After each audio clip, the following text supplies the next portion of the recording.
W, and for all of you who have taken the time to yet again come to hear about our mission and the project that we're working on. And I'm very grateful. I'm extraordinarily grateful for your time. And I know that everybody in this room is working on extraordinary things. And for you to take your time to come here and to hear about what we are asking help with, I'm very grateful for. So thank you. The Free Her Rally is an effort that was started within the Danbury Women's Prison in Danbury, Connecticut. Myself and a few other women sitting at a picnic table in the prison yard started an organization called Families for Justice as Healing. And we brought that organization, I brought that organization out with me when I came home to what is now 2.5 years ago. And the purpose of our organization, Families for Justice as Healing, was one, a very simple, what we thought was a very simple mission, and that was to create a more accurate portrait of who is in our prisons, because this country has a very distorted image of who is in our prisons, and to also raise awareness that we've had an 800% increase in incarceration of black women in this country. And we pay attention to things such as gun violence in our communities that are impacting our communities across this country, and we don't very much connect the dots. We treat this as a silo issue, and we don't consider the fact that for 35 some odd years we've had mass incarceration of predominantly black men, and now we've had this huge uptick and surge in the incarceration of black women in this country, and the direct impact that it's had on our children and on our communities. And that, for us, that's alarming. And as the black women that were sitting in the federal prison talking about this, and I was a former criminal defense lawyer. I didn't think there was much. I'm married to a man who served a 10-year mandatory minimum sentence in the federal system 23 years ago. I was a criminal defense lawyer. I've only worked within the criminal justice system even prior to becoming a lawyer. So I wasn't, I didn't think that there was much that anybody could really tell me about the criminal justice system until, as an incarcerated woman, I walked into the federal prison for women in Danbury, Connecticut, and witnessed for myself the warehousing of black women in this prison, and how incredibly heartbreaking it was. And to experience what it was like to live with these women for the 2 years that I was incarcerated, and to hear the stories of the incredibly unjustifiably long periods of time that they were serving. Just unconscionably long periods of time, and that they had been separated from their children. These were predominantly poor women. They were in the federal system, so they were women from all over the country, meaning there were women in there from Houston and from Chicago and from Detroit and from Los Angeles and Compton, and they had not seen their babies for 6 and 7 years. And many of their family members were also incarcerated in federal prisons on the same drug case. And it was not unusual for us to have more than one generation in the same prison. We had a family, more than one family, who had multiple generations, grandmothers, mothers. If you see on our flyer, this really means something to us. Free our mothers, our grandmothers, our daughters, our sisters, and our aunts and our wives, because we had all of those from the same family in Danbury with us. And then in addition to that, if you ask them where the men in the family were, the men were incarcerated on the same drug case in federal prisons all over the country, which means that on one drug case, they removed all of the trusted adults from the lives of the children that were left behind. And when you heard the stories of these women that talked about having not seen their children, literally for 6 and 7 years, the last time they saw their child, the children were standing on a porch somewhere being ushered away by law enforcement while they were in the back of a police car being taken away. And the collateral consequences for women is something that we also don't talk about, which is incredibly, incredibly difficult. One of our founders right now, who's done everything that she should have done and made one mistake, is now struggling. We're going for a hearing for her later on in this month, because she's just been served with a notice that her federal probation officer is moving to revoke her probation. and to sentence her to do some more time behind the wall. So these issues are very real to us. We are a grassroots organization, you know.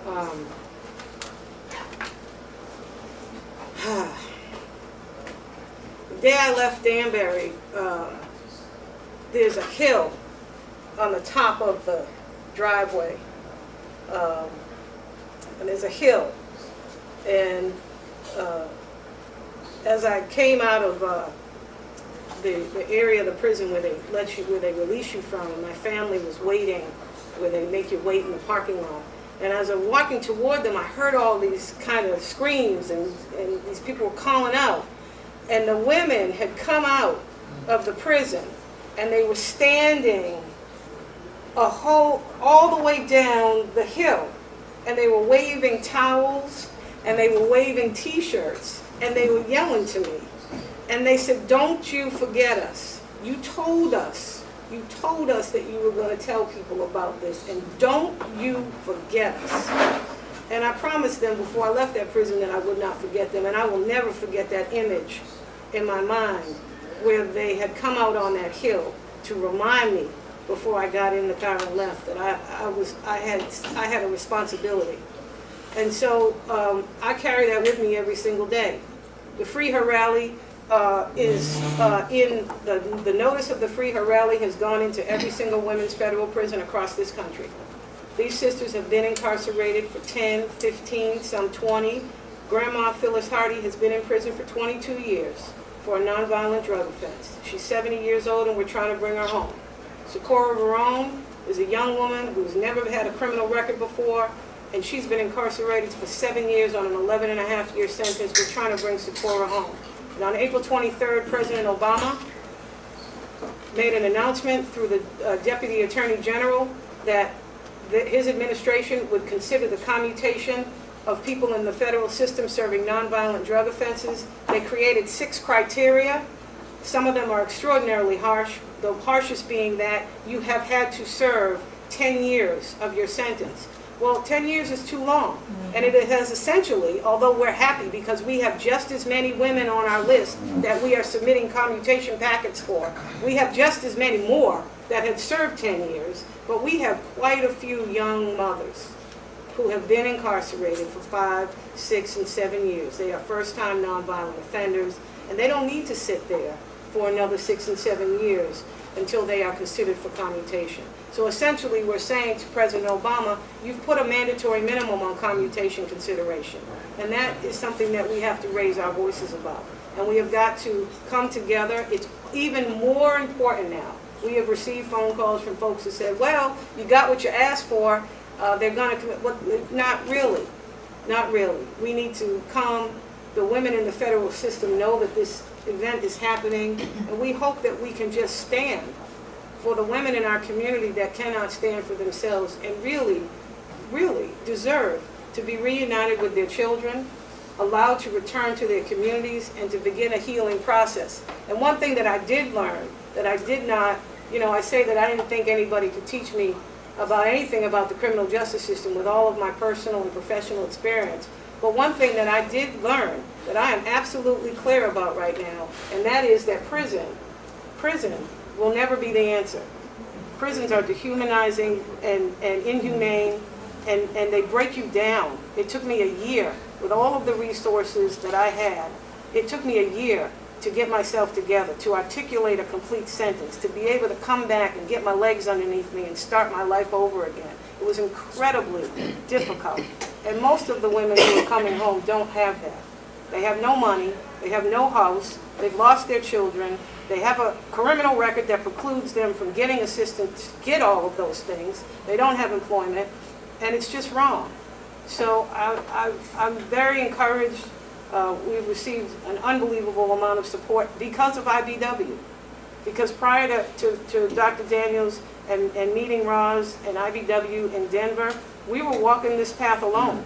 And we didn't care if there were, 25 of us standing on the Washington Mall. That's right. We were going to fulfill the promise that we made to the women when we left Danbury and the women through the federal prison system. So we are incredibly just humbled by the support that we've received, and we're marching forward. That's right. And we're going to show up, and any assistance that we can get to do that, and to show our sisters that we are paying attention, that we do understand that there is a grave injustice going on in this country, and that we intend on working together and doing everything we can to combine our leverage to make a change in this country. So I thank you.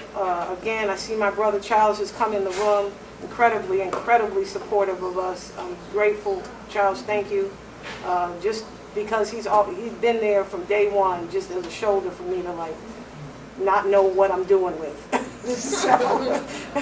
So John Stannard is another person I just want to say thank you to. John has been incredible just in opening the doors for meetings that we've had, you know, and just offering resources just at our asking. So I want to say thank you, John, for being a huge help. I appreciate all of the assistance we got. And Reverend Kimbrough, you hosted the meeting for us. I'm quite ready. Molly Kimbrough. Well, you know, thank you very much. There's a lot of people around this table, Tyrone, who just, I mean, you know, if I just send an email, somebody responds to it. And that is incredibly helpful, because sometimes we're just sitting on the side of the curb. We're not really quite sure what to do next. So, literally. So, thank you very much. So, Andrea, could you talk to us a bit about what's happening around the country? We know there's a parallel rally happening in Denver, but your sense of who's organizing buses. Just give us a sense of the national scene before we talk local. Sure. So it was incredibly expensive, we found out, to organize buses from further away. So we started within our own network. So on Facebook and Twitter, we have an extensive network of formerly incarcerated women, our sisters from the federal system. Before the Free Her Rally really got off the ground a year and a half ago in planning, we were already every single day on tweeting about our kids, graduations, weddings, whatever, heartbreak, whatever. So we started using that network to kind of reach out, social media through Facebook and Twitter, and that has continued. And so the women have taken it upon themselves to send very early on, about a year ago, we started sending each of us, because we all had a network still of sisters we left behind, because some of us were from Danbury, some were from Coleman, some were from wherever else in the federal system. And so we took our address books of the sisters we left behind and started to send in information about the Free Her Rally and had their families. We wrote a cover letter to the sisters in the system and asked them to pass the information along to their families, and that's how we started organizing families. So we have families coming. I just got a phone call before I left on Mother's Day to come here, to come to Philly and then here, from a mother who's in Texas, who's figuring out how to get herself and her sisters to come to stand on the Washington Mall on behalf of her daughter. And so we have those family groups. Corinne Seals, young sister, 22 years old. I talked about it the last time we were here. I showed you a picture of her. She is serving 150 months. And she has a 2-year-old little baby girl who came and met with us in Washington, D.C. Mr. Thornton met her family, and the little baby girl that came with her, talking about she was coming to Washington Mall to bring her mom home. So, and 150 months is an incredibly long time for a nonviolent offender who drove a rental car 4 times and was made part of a drug conspiracy. So we have these... and her sorority sisters are bringing a bus. Her family are bringing 2 buses. So we've just organized within the families all across the country that are doing that. But mostly the families are coming from the immediate surrounding area. So it takes us about 8 hours to get here from Boston. So we said we were going to reach out mostly to concentrate our energy on families that were an 8-hour radius around the Washington, D.C. area. And then we just really started to really push hard to try and begin to organize within the footprint of D.C. People's attention spans are short. D.C. is a place where people rally every single day around 1 million different causes. So we wanted to wait. Although we were peppering information, we wanted to wait until we got very close to the rally time to do exactly what we're doing here. Could not have done it at all without Dr. Daniels just organizing folks for us. But The timing is right to try and organize DC now, and before you go to DC, I'll slow you down a little bit. okay. Do you have a... Oh, Denver, I forgot about Denver. Yeah, well, not only Denver, but do you have, is there somewhere within your system that you're cataloging who is coming from where? For example, I know that we just recently got a commitment from a bus from Philadelphia. I know that something's rolling in from Pittsburgh.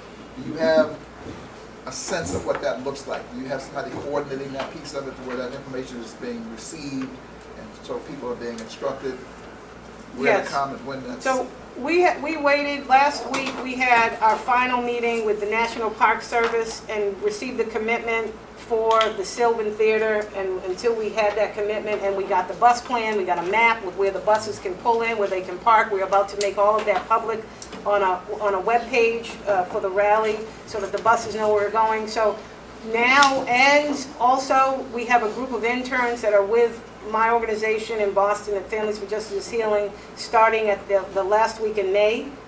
We have 6 interns that are from Swarthmore, Wellesley College, and the University of Massachusetts. And those 6 interns will be working on nothing but free her until after June, and then they'll be doing a Coding for Justice program for daughters of incarcerated women in Boston. So we will begin to do a lot of the things that, quite frankly, our little kind of tiny ragtag group out of our, we have a storefront office up in the hood in Roxbury on Humboldt Ave, if anybody's familiar with Roxbury. We're a storefront, and we operate off of volunteers. None of us are paid, we don't have money to pay people, so everybody's a volunteer. So finally, for the first time, we have an organized group of college students who, and we recruited them based on their skills. And organizing their technical skills was one thing that we needed, because we needed somebody who understood spreadsheets and how to begin to create that list. So we're hoping that between the time that they start in the last week of May and the first week in June, we'll have a really strong sense. And also now, we didn't want to start, besides constantly circling back to the families who are doing everything, bake sales, you name it. They're selling chicken dinners, everything you can think of to raise money for their family members, for their daughters and wives, and to represent them, and they're making t-shirts. And other than that, we wanted to make sure that we could give them specifics that we just got from the National Park Service in terms of where the buses should go, all the logistical things.